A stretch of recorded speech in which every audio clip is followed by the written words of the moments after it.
आपको पता है इंडिया के अंदर प्राइस नहीं बढ़ी है इतनी जितनी पाकिस्तान के अंदर बढ़ी है, बहुत मामूली सी प्राइस बढ़ी है। तकरीबन हमें 15 से 20 रुपए का फर्क आया है इंडिया में। अब हमारे यहाँ तो 50% प्राइसेस इंक्रीज करके लेके जाते डबल हो गई है डबल हो गई है। जिनकी जंग लगी है वो तो अभी भी अपनी आवाम को रिलीफ दे रहे हैं और हमारे ऊपर जंग है भी नहीं। हमारे हालात ये हो गए तो अगर हमारे जंगी हालात बन जाएंगे फिर तो भूखा मार देंगे। हेलो गाइस, मेरा नाम हसनैन खान है, आप देख रहे हैं कंपैरिजन टीवी। पाकिस्तान के अंदर पेट्रोल और डीजल के प्राइस जब बढ़े हैं उसके बाद ट्रांसपोर्ट के ऊपर बहुत बुरा असर पड़ा है। ट्रेवल करने वाले जो लोग हैं, जो पूरे पाकिस्तान के अंदर जो लोग ट्रेवल करते हैं, बहुत ज़्यादा इस वक्त लोग परेशान हैं। इस वक्त जिस अड्डे के ऊपर हम लोग मौजूद हैं, यहाँ से बसें पूरे पाकिस्तान में सफ़र करती हैं और इस वक्त भी हम लोग एक बस के अंदर मौजूद हैं। बसों के किराए का पता करेंगे, कितना किराया इस वक्त बढ़ गया, तकरीबन डबल के करीब कहा जा रहा है कि हो गए। जो लोग यहाँ पे टिकट खरीदने के लिए आए हुए हैं, ट्रेवल कर रहे हैं, पाकिस्तान के सबसे बड़े सिटी कराची से पूरे पाकिस्तान के अंदर लोग ट्रेवल करते हैं। इस वक्त हम लोग ट्रांसपोर्टरों के पास मौजूद हैं जो कराची से पूरे पाकिस्तान ट्रांसपोर्ट सफ़र करती है। पूरे पाकिस्तान ये ट्रांसपोर्ट जाती हैं और हर सिटी के ऊपर हर सिटी में जाती हैं। इस वक्त किरायों का क्या सिचुएशन है, किराए की क्या सिचुएशन है पेट्रोल डीजल बढ़ने के बाद, और जब आपके पास सवारियाँ आती हैं, मुसाफिर आते हैं, वो क्या कहते हैं इतने ज़्यादा जो किराए बढ़ गए एक साथ? अस्सलाम वालेकुम भाईजान, मसला ये है कि जिस पैसेंजर से किराया का मांगो, जिस पैसेंजर को टिकट एडवांस दिया होता है, पहले हमारा किराया 7,000 रुपये चल रहा था। जब रात को एकदम डीजल बढ़ाया, पैसेंजरों से हमने 2,000 रुपये किराया इजाफी किए, मनसरे का 9,000 रुपया। जिससे बोलो भाई किराया दो, वो यही कह रहे हैं कि भाई हमने पहले टिकट लिया है। तो कोई जो है ना, कोई कैंसिल हो जाती हैं, भरी हुई गाड़ियाँ को खाली हो गई हैं, दो गाड़ियाँ मिस करके एक गाड़ी भेजी है। तो ये तो बहुत नुकसान हो रहा है, गरीब आवाम के साथ भी हो रहा है, ट्रांसपोर्ट के साथ भी हो रहा है। बहुत जुल्म और बहुत ज़्यादती है ये तो। पहले कराची से मनसरा टिकट कितने का था और अभी टिकट कितने का होगी? पहले 7,000 रुपया था एग्जीक्यूटिव क्लास का, अब जो है ना 9,000 हो गए। स्लीपर का पहले था 11,000, अब 14,000 रुपये हो गए जी। मतलब 7,000 रुपये से 14,000 रुपये हो गए? नहीं, 7,000 से 9,000 हो गए, 2,000 रुपया बढ़ गया। मतलब हर टिकट के ऊपर 2,000 रुपये बढ़ गए? एक पैसेंजर को एक सीट के ऊपर 2,000 रुपया किराया बढ़ गया। तो जब लोग आते हैं लेने के लिए टिकट, तो वापसी भी चले जाते हैं? मतलब 10 लोग आते हैं तो कितने लोग वापसी जाते हैं? सर अगर 10 लोग आते हैं, कम से कम जो है ना 7 लोग या 5 लोग चले जाते हैं जिनकी इस्तिताअत है। जो गरीब लोग ऐसे हैं वो सामान उठाते हैं, फैमिली को लेते हैं, वापस घर चले जाते हैं जी। मतलब 7 लोग वापसी जाते हैं और 3 लोग यहाँ पे टिकट खरीदते हैं? जी सर। तो यहाँ से कराची से मनसरा कितने किलोमीटर बनते हैं? 1700-1800 किलोमीटर है सर रास्ता, 1700-1800 जी जी। तो आपको लगता है ये ट्रांसपोर्ट का जो बिजनेस है, ये इतनी ज़्यादा जो पेट्रोल डीजल के प्राइस बढ़ गए, ये ख़त्म हो जाएगा या बहुत ज़्यादा कम हो जाएगा, या ट्रांसपोर्टरों को लॉस होगा? क्योंकि जो मुसाफिर हैं वो भी परेशान है, ट्रांसपोर्टर भी परेशान है, हर बंदा इससे परेशान है, कोई भी खुश नहीं है इतनी ज़्यादा जो महंगाई हुई है। जो हालात चल रहे हैं ना, इसमें ट्रांसपोर्ट चलाना बहुत मुश्किल हो गया है जी। बहुत मुश्किल हो गया है हमारे लिए ट्रांसपोर्ट चलाना, बहुत नुकसान हो रहा है। पहले गाड़ी मनसरे जाती थी, उसका 3 लाख रुपए का डीजल था, अब 4.5 लाख 5 लाख तक डीजल आएगा, सिर्फ डीजल का। बाकी टोल टैक्स भी जो है ना, आज से सुनने में आया कि 50% बढ़ गए। टोल टैक्स भी बढ़ गए? टोल टैक्स भी बढ़ गए। अंकल, आप क्या कहते हैं जो इतने ज़्यादा पेट्रोल और डीजल के प्राइस बढ़े, इससे किरायों के ऊपर, लोगों के ऊपर क्या असर पड़े? भाईजान मसला ये है कि लोग जो है ना, अभी हमारी गाड़ी लगी हुई है स्टैंड में, भरी हुई गाड़ी खाली हो गई है, लोग किराया ही नहीं दे रहे। लोग जो जाने वाले थे दूसरे सिटी, वो गाड़ी से ही निकल गए? किराया ही नहीं दे, घर चले गए वापस। बोला हम लोग इतना किराया नहीं दे सकते। कौन दे सकते इतना किराया? देखें, किसी को शादी पे जाना होगा, किसी को फोती पे जाना होगा, किसी को अपने किसी ज़रूरी काम से जाना होगा, कोई बिजनेस के लिए जाता है, कोई जॉब के लिए, 100 मसाइल होते हैं लोगों के और 100 काम होते हैं। तो अभी जैसे कह रहे हैं ट्रांसपोर्टर इस वक्त मौजूद हैं कि गाड़ी से लोग उतर के जा रहे हैं, तो कितने मुश्किल हालात हैं और कितने सख्त हालात आ गए। आपको लगता है ये दोबारा हालात नॉर्मल होंगे? ये जब तक डीजल नीचे नहीं आता तो कौन जा सकता है? ये समझो फोतकी वाला बंदा जा सकते हैं और इमरजेंसी वाला, और लोग तो नहीं जा सकते। और लोग कहाँ जा सकते हैं? देखें, ये सिचुएशन है। ट्रांसपोर्टरों से बात कर रहे हैं कि पेट्रोल और डीजल बढ़ने के बाद ट्रांसपोर्टर के ऊपर क्या असर पड़े। आप लोग बताएं कि क्या आप समझते हैं कि जब से ईरान और अमेरिका जंग अगर ये ख़त्म हो गई, उसके बाद क्या सिचुएशन होगी? क्योंकि अगर ये 2 मुल्क जो लड़ाई कर रहे हैं इस वक्त, ईरान के अंदर भी बहुत ज़्यादा पेट्रोल सस्ता है और ईरान के ऊपर जो जंग मुसल्लत है, इसके बावजूद ईरान पेट्रोल और डीजल प्रोड्यूस कर रहे हैं और ईरान के अंदर पाकिस्तानी 12 रुपये लीटर पेट्रोल मिल रहे हैं। 12 रुपये लीटर, ये आपने बात याद रखनी है। 12 रुपये लीटर ईरान के अंदर मिल रहे हैं और ईरान पूरा अपना पेट्रोल की जो ज़रूरियात है खुद पैदा करता है और एक्सपोर्ट भी करता है। और अमेरिका भी अपना पेट्रोल और डीजल खुद पैदा करता है और एक्सपोर्ट भी कर रहे हैं। इन दोनों कंट्रियों को तो इतना मसला नहीं है, लेकिन जो एशिया की दूसरी कंट्री है, Pakistan, Afghanistan, Bangladesh, India, China, Vietnam, Japan, Korea, इनके ऊपर बहुत ज़्यादा असर पड़ा हुआ है। पेट्रोल और डीजल के प्राइस एकदम इतने ज़्यादा बढ़ गए। आप टिकट यहाँ पे खरीदने के लिए आए हुए हैं या किस लिए आप आए हुए हैं? क्या कहेंगे इतना ज़्यादा जो इस वक्त क्राइसिस आ गए? मैं ट्रैवल के लिए ही आया हूँ, मेरे साथ फैमिली खड़ी है, बच्चा है और मेरी बीवी है साथ, और मैं खुद सरकारी मुलाजिम हूँ। मेरी इमरजेंसी छुट्टी हुई है, इमरजेंसी जाना था मैंने इस्लामाबाद।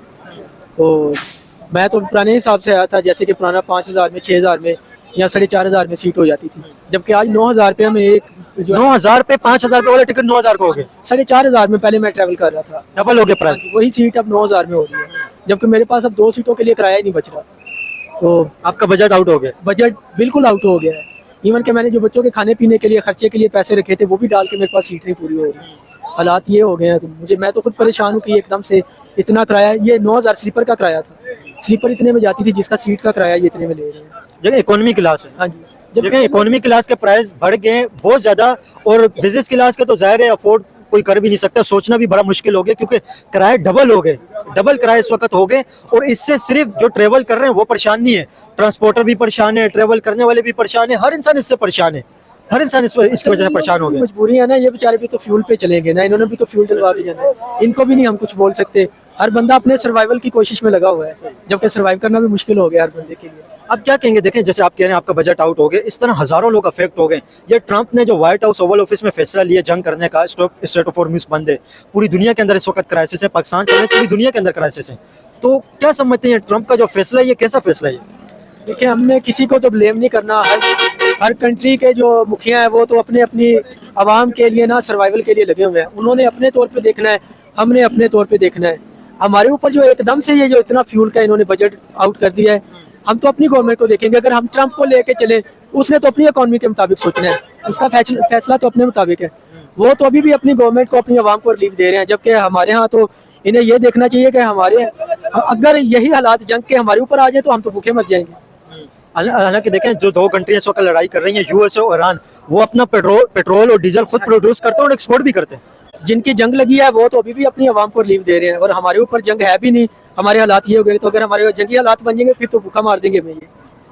तो ये सिर्फ एक इस चीज़ को निशाना बना के पेट्रोल डीजल की प्राइसों को ऊपर ले जाना, इसमें से अपना ही हिसाब पूरा करना, ये भी गलत है।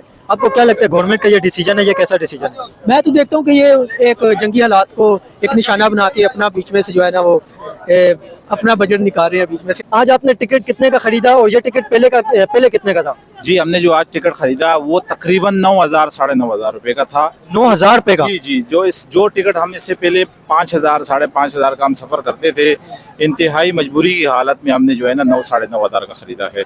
हम वज़ीर आज़म साहब से कहते हैं कि भाई आप पेट्रोल की और डीजल की कीमतों में ज़रा नज़रसानी करें, और आपको अल्लाह का वास्ता इन गरीब पे, ड्राइवरों पे, बस मालकान पे आप थोड़ा सा रहम करें, क्योंकि इनके भी छोटे छोटे बच्चे होते हैं, इनका इतना बड़ी महलें नहीं होती हैं, क्योंकि ये छोटे छोटे बच्चे होते हैं, इनके छोटा छोटा कारोबार होता है, तो इससे इतना प्रॉफिट नहीं होता है, बस इनका इतना होता है कि महीने का गुजर बसर होता है। आपको क्या लगता है जो ट्रांसपोर्ट के किराए इतने ज़्यादा बढ़ गए, इसकी वजह से लोग तो सफ़र करना ही बंद कर रहे हैं? अभी एक ट्रांसपोर्टर से बात हो रही थी, वो कह रहे हैं कि अभी हम लोग ने जब जैसे मुसाफिरों को बस के अंदर बिठाया तो इतना ज़्यादा किराया इसके हाई थे कि लोग बाहर निकल गए, महंगाई की वजह से, टिकट ज़्यादा होने की वजह से। जी, ये तो मतलब ये है कि मुसाफिरों के लिए मजबूरी है, क्योंकि कराची बड़ी सिटी है, यहाँ पे अंदरूनी शहर से, बैरूनी शहर से कितने पूरे पाकिस्तान से लोग आते हैं यहाँ पूरे कमाने के लिए, क्योंकि यहाँ पे एक्सपोर्ट वगैरह। तो गरीबों का जो है ना ये घर है, तो हर बंदा आता है यहाँ कमाने के लिए, और इस सूरत में जो है ना उनकी एक मंथली 40 से 50 हजार रुपए सैलरी होती है।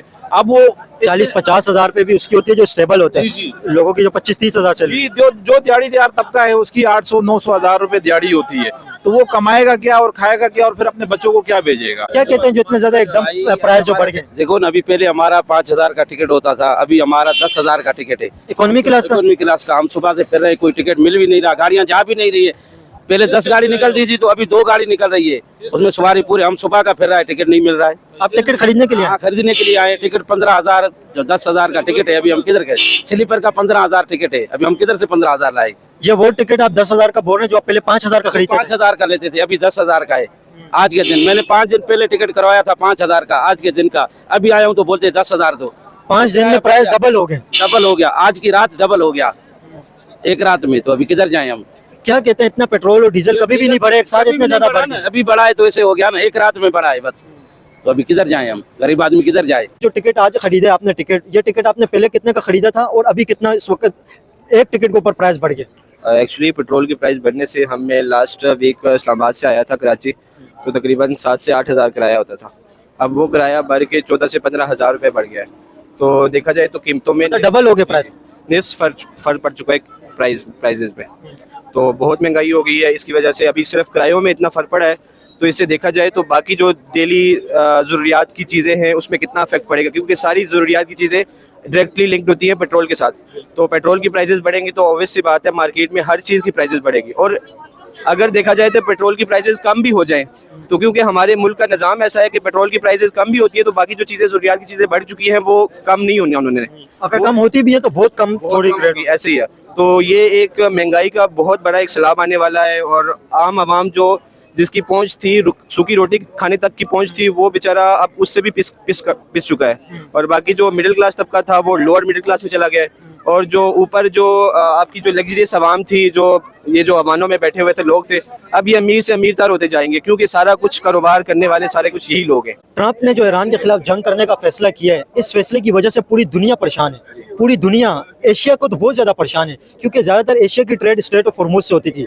पूरी दुनिया को इस वक्त ट्रंप ने परेशान करके रख दिया। क्या कहेंगे इस पर? एक्चुअली वो कहते हैं कि जब एक मोहल्ले का एक जो सरदार होता है ना, जब पहले तो वो दबदबे से अपनी बात मनवाने की कोशिश करता है, अब जब चीज़ें उसके कंट्रोल से आस्ते आस्ते निकलती जाती है ना तो तब वो चाहता है कि मेरा कंट्रोल बरकरार रहे, तो वो उस जिस हिसाब से अपोजिशन होती है उस हिसाब से उसको क्रश करने की कोशिश करता है। अब उसको मिडिल ईस्ट में अगर देखा जाए तो अब ईरान की सूरत में या उसको काफ़ी जो जिस तरह साहब हुआ है उनका अक्सा वाली साइड पे, अब उनको इतनी सख्त अपोजिशन मिली है कि अब अमेरिका का कंट्रोल पूरे खित्ते में ख़त्म होने वाला है। अब जैसे जैसे उसका कंट्रोल ख़त्म होने वाला है तो वो कंट्रोल को बचाने के लिए अपनी हर जोर लगाने की कोशिश कर रहा है कि मेरा यहाँ पे कंट्रोल बरकरार है। पहले अमेरिका को आपने कभी देखा, पहले अमेरिका खुद किसी जंग में डायरेक्टली इन्वॉल्व हो, कभी डायरेक्टली जंग में इन्वॉल्व नहीं होता। खोल के इस तरह बातें भी नहीं करते थे कि हम लोग दूसरा कंट्री के ऊपर कब्जा कर रहे हैं, इस तरह की बात। अब वो एक ना सूखी किस्म की चवलियां मारे जा रहा है, उसका कंट्रोल बिल्कुल खित्ते में खत्म हो चुका है और एक नया वर्ल्ड आर्डर आने वाला है जो कि खित्ते में नई तरह से एक नया वर्ल्ड आर्डर लेके चलेगा। आपको क्या लगता है अमेरिका इस जंग को हार रहा है या जीत रहा है? क्या समझ? ये नजर आ रहा है कि अमेरिका ये जंग ऑलरेडी हार चुका है। जब फॉर एग्जांपल एक मोहल्ले के चौधरी को अपनी बात मनवाने के लिए डिफरेंट ममालिक से रिक्वेस्ट करनी पड़े कि आप हमारी हेल्प करें, आप हमारी हेल्प करके वो जो स्टेट ऑफ हॉर्मुज़ है उसको खुलवाएं, तो रिक्वेस्ट करके तब भी नहीं खुल रही, तो इसका मतलब यही है कि अमेरिका ये जंग ऑलरेडी हार चुका है। अब वो अपने आप को सेफ साइड खेलने के लिए कुछ कठपुतली गवर्नमेंट्स हैं, जैसे कि नाम ले जो पाकिस्तान की गवर्नमेंट होगी, कुछ दूसरी जो डिफरेंट गवर्नमेंट होगी, जैसे अरब जो कंट्रीज़ हैं उनको साथ अपने मिलाने की कोशिश कर रहे हैं ताकि ये हमारा साथ दें, तो किसी तरह मुझे एक सेफ साइड मिल जाए ताकि पता चले कि मेरा दबदबा दुनिया में अभी तक बरकरार है। बट करंटली सिचुएशन में ऐसा नज़र आ रहा है कि अमेरिका का इस खित्ते में दबदबा बिल्कुल ख़त्म हो चुका है। आपको क्या लगता है अमेरिका को कौन रिप्लेस करेगा? चाइना करेगा या कोई और कंट्री आएगी? क्योंकि अमेरिका के बाद तो चाइना ही नजर आ रहा है। अमेरिका की सुपर पावर को कौन कंट्रोल करेगा अगर अमेरिका लूज कर गया? क्योंकि जाहिर है अमेरिका इस वक्त लूज कर रहे हैं, हर जगह पे लूज कर रहे हैं। जब आप अपने मुंह से कोई बात नहीं मनवा पाए, आपको ताकत से मनवानी पड़े, इसका मतलब आप लूज कर रहे हैं। जी, आपकी सॉफ्ट पावर तो खत्म हो गई है ना? एक्चुअली अभी बिल्कुल अमेरिका की पावर ख़त्म हो गई है। अमेरिका अभी करंटली तौर पे दुनिया में मकरूज़ है, चाइना का बहुत बड़ा मकरूज़ है, रशिया में उसने कर्ज देने, और अमेरिका की अभी जितनी थोड़ी बहुत जो पावर है वो डॉलर की वजह से है, क्योंकि ऑयल की पूरी ट्रेड डॉलर में हो रही है। और जैसे ही ये अगर ये ऑयल चाइना ने अभी शुरू कर दिया कि उन्होंने कहा कि ईरान ने भी शुरू किया कि ऑयल की ट्रेड किसी ने भी स्टेट ऑफ हॉर्मुज़ से करनी है तो वो चाइनीज़ युआन के साथ पे करके वो गुजार सकता है। जैसे ही अगर कोई पूरी दुनिया में, जैसे सऊदीया है, इराक है, सऊदीया है, साथ में कतर है, बहरीन है, अगर ये ऑयल की ट्रेड डॉलर से ख़त्म कर देते हैं तो, क्योंकि अमेरिका डॉलर के बलबूते के ऊपर सुपर पावर बना हुआ है, तो एग्जैक्टली चंद दिनों में आप देखेंगे कि अमेरिका बिल्कुल गिर जाएगा, खित्ते में उसका कंट्रोल बिल्कुल खत्म हो जाएगा। आप देखेंगे कि चंद दिनों में ही अमेरिका बिल्कुल डाउन हो जाएगा। अभी भी अमेरिका की आप मार्केट देखें, वहाँ पे अमेरिका में इन्फ्लेशन देखें इतनी ज़्यादा हो गई है। अमेरिकन अवाम, क्योंकि अमेरिकन अवाम अभी एक्चुअली सड़कों पर आई हुई है। आप उसके सेनेटर्स देखें जो दूसरी आपकी रिपब्लिकन से हैं या डेमोक्रेट्स हैं, वो अब खुल के सामने आ रहे हैं कि यार ये जो जंग लड़ी हुई है ये हमारे खिलाफ है और हम इससे बहुत नुकसान हो रहा है, खरबों डॉलर का नुकसान हो रहा है अमेरिकन मार्केट के। अब एप्पल के स्टॉक उनको हो रहे, उन्होंने, उनका डिसीजन है, उनको इसकी सजा मिलनी चाहिए, लेकिन उसकी वजह से पूरी दुनिया को क्यों सजा मिल रही है? अभी आपको भी इसकी सजा मिली है, ट्रंप ने ओवल ऑफिस में फैसला लिया, इसका हर इंसान के ऊपर असर क्यों पड़ रहा है? एक्चुअली अगर देखा जाए ना, पाकिस्तान में देखा जाए, ईरान में पेट्रोल जंग लगी हुई है, ईरान में लगी हुई है। अब ईरान में लगी हुई है और ईरान से जो चीन में ऑयल जाता है वो डिफरेंट, वो तो जाता ही सिर्फ उसी रूट से ना। पाकिस्तान में जो ऑयल जाता था वो डायरेक्ट चाइना के तुर्खम बॉर्डर के जरिए आपके पास ऑयल आ रहा था, ईरान स्मगल हो रहा था, सॉरी मैं स्मगल का लफ्ज यूज करूंगा, आपका तकरीबन 40% ऑयल ईरान से स्मगल होके आ रहा था। तुर्खम से नहीं आ रहा था, वो ईरान बॉर्डर से। जी, वो ईरान बॉर्डर से आ रहा था, तुर्खम तो अफगानिस्तान वाला कौन सा बॉर्डर है ईरान के साथ, मेरा नाम नहीं आ रहा, उस बॉर्डर से आ रहा था, वो स्मगल होके आ रहा था। अब एक्चुअली अगर तफ्तान बढ़ो। तफ्तान बॉर्डर, सॉरी, अब देखा जाए तो जो चाइना है, नॉर्थ कोरिया है, इंडिया है, वहाँ की फ्यूल प्राइस तकरीबन 10 to 20% फ्यूल प्राइस में इंक्रीज आया, बट पाकिस्तान में देखा जाए तो 50% फ्यूल प्राइस एकदम से इंक्रीज हो गई है। अच्छा, आपको पता है इंडिया के अंदर प्राइस नहीं बढ़ी है इतनी जितनी पाकिस्तान के अंदर बढ़ी है, बहुत मामूली सी प्राइस बढ़ी है। तकरीबन हमें 15 से 20 रुपए का फर्क आया है इंडिया में। अब हमारे यहाँ तो 50% प्राइसेस इंक्रीज करके लेके जाते हैं, डबल हो गया, डबल हो गई है। तो ये सोचना चाहिए हमारे हुक्मरानों को, इस बात पे सोचना चाहिए कि यार हम आवाम के साथ क्या कर रहे हैं। एक्चुअल में ये भी देखा जाए तो ये इलेक्टेड नुमाइंदे हैं ही नहीं जो अवानों में बैठे हुए हैं, इनको आवाम की कोई परवाह ही नहीं है, आई जाओ और खाई जाओ, बस यही हिसाब। क्या कहते हैं आप यहाँ पे बस अड्डे के अंदर मौजूद हैं, आपके बिजनेस के ऊपर क्या असर पड़ा है और आप यहाँ पे क्या काम करते हैं? बिस्मिल्लाहिर्रहमानिर्रहीम। सबसे पहले तो ये माशाल्लाह गाड़ी मेरी अपनी है, तो जिस वजह से 65,000 रुपये के पर डे एक साइड पे फर्क आ गया है डीजल पे। पहले एक ट्रिप पे आप कितना खर्चा करते थे और अभी कितना खर्चा आपका आ रहा है? तो मेरा पहले एक ट्रिप पे जो खर्चा था, जो टोटल डीजल का खर्चा था 2,90,000 रुपया, अभी 4.5 से ऊपर हो गया, जिसमें 4.5 से 1,60,000 रुपये का फर्क पड़ गया। पैसेंजर को हमने यही बोला है, आपके ऊपर कोई बजट नहीं पड़ेगा, कोई वो नहीं होगा आपको, फिर भी हमारी हज़ारा मूवर पे, ये जो हज़ारा मूवर वाला बोर्ड है, इस पे आपको हम लोग रिलीफ दे सकते हैं। आपका किराया पर पूरी सवारी होने की वजह से जो है बोलते हैं स्लीपर 14,000 15,000 नहीं, हमारा किराया वही 11,000 रुपये होगा। पहले जब ये डीजल के प्राइस बढ़ने से पहले आपका क्या किराया था और अभी क्या किराया? ऑनेस्ट बात करनी है। नहीं, अल्लाह के सामने हम लोग 12 भी लेते थे, 11 भी लेते थे। अभी हमारा जो है ना बजट जो भी हुआ है वो हम पे पड़ा है, अवाम पे तो नहीं होगा ना। हमारा किराया फिर भी जा रही है, अभी बादशाह अल्लाह ताला वही किराया आप ले रहे हैं, वही लेंगे। तो आप हाँ इसको जी, कैसे, आप बिजनेस अपना कैसे रन करेंगे और कैसे ये अफोर्ड करेंगे? आप पेट्रोल की जो डीजल की प्राइस इतने ज्यादा बढ़ गई है, या आप आपके अफोर्ड नहीं कर सकेंगे आप थोड़े टाइम के बाद? नहीं, अल्हम्दुलिल्लाह बात ये है, जिस टाइम पे गाड़ी दोनों साइड से फुल आएगी 11,000 रुपये में, अल्लाह इंशाअल्लाह ताला मजदूरी भी होगी, फायदा भी होगा, और मैं आपको अपनी गाड़ी का विजिट भी कराऊं, और जो हमारा जो है। अच्छा, गाड़ी भी अंदर से देखते हैं कौन सी गाड़ी है और इस गाड़ी का कितना टिकट है ये भी आपको बताएंगे। और इस गाड़ी का आप 11,000 रुपये टिकट बोल रहे हैं? 11,000 रुपये टिकट है माशाल्लाह। ये हमारे ड्राइवर हाशिम सेठ, इसने अच्छा, हमारे साथ आपका क्या नाम है? हाशिम अली। हम्म। तो आप ट्रांसपोर्ट के अंदर हैं, आप ड्राइवर हैं, क्या असर पड़े आपके काम के ऊपर? अभी पेट्रोल और डीजल की कीमतें पहले भी बहुत ज्यादा बढ़ गई थी और अभी भी बहुत ज्यादा बढ़ी हैं। लोग जब आपके पास आते हैं ट्रेवल करने के लिए, क्या कहते हैं लोग आपसे? तो बात करते होंगे लोग, क्या कहते हैं आपको? यही महंगाई के बारे में बोलते हैं। सब आवाम ने टिकट 14,000-15,000 रुपए की हुए, लेकिन हमारे हज़ारा मूवर का टिकट 11,000 रुपए है जी, कराची। आपने नहीं भराया टिकट? नहीं, हमने आवाम के लिए हमारे साथ वही डिस्काउंट है इंशाल्लाह। देखें, और ये बस भी स्लीपर बस है और यहाँ पे आप 100 के जा सकते हैं, 100 के इस बस के अंदर जा सकते हैं, ऐसा ही है? अल्हम्दुलिल्लाह इसमें 100 के जाएं। एक टाइम का हम लोग खाना भी देते हैं, खाना भी मिलता है, मिनरल वाटर पर जो है हमारे पैसेंजर को एक बोतल चाहिए हो पानी की, वो भी देते हैं, और कोल्ड ड्रिंक भी देते हैं। चाय चाहिए हो फिर चाय। अच्छा, ये ऐसा लग रहा है ये पेड वीडियो, लेकिन ये पेड वीडियो नहीं है, मेरे को रैंडम भाई मिले। तो इंशाअल्लाह ताला मैंने अपने पैसेंजर को बोला है, जो मसला भी हो, जिसके पास बोलते हैं ना अक्सर जो टेंशन में आते हैं, परेशान हुए आते हैं, 500,000 कम होते हैं, हम उन्हें भी चलाते हैं, क्यों अल्लाह हमें देगा।